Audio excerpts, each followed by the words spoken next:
seorang anak orang kaya hanya dengan sombongnya mengacungkan jari kelingking ke arah pria itu, tak disangka detik berikutnya, pria itu langsung meraih sebilah pisau buah dan bersiap untuk membunuhnya.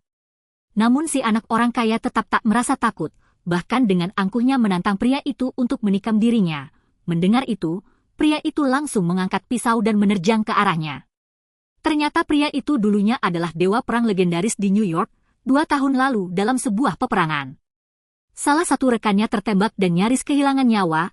Dalam kemarahannya, pria itu hanya dengan sebilah belati berhasil menumpas ratusan musuh.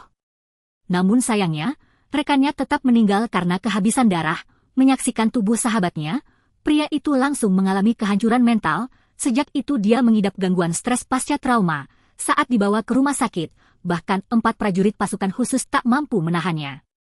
Hingga akhirnya, dokter memperlihatkan video putrinya. Melihat wajah putri yang manis dan polos, pria itu pun akhirnya bisa tenang. 2,5 tahun pun berlalu, kondisinya berangsur membaik, meskipun masih harus bergantung pada obat saat dia hendak meninggalkan rumah sakit. Istrinya menelepon dan memberitahu bahwa putri mereka terluka. Dia pun segera menuju rumah sakit dan mendapati putrinya sudah terbaring lemah di ranjang dengan luka di sekujur tubuh. Namun gurunya bersikeras mengatakan bahwa putrinya hanya terjatuh dari tangga. Saat istri pria itu tidak mempercayai guru tersebut, sang guru berkelit tidak ada bukti dan membantah adanya perundungan.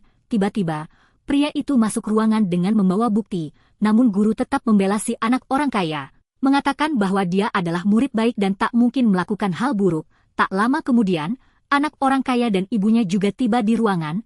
Sang ibu langsung menyatakan bahwa putrinya hanya terpleset, tak perlu membesarkan masalah. Mendengar itu, pria itu langsung naik pitam dan bertanya keras apa maksudnya hanya terpleset. Anak orang kaya itu justru meremehkan dan menyindir bahwa putri pria itu terlalu lemah. Saat itu juga, pria itu sadar bahwa pelaku sebenarnya ada di hadapannya.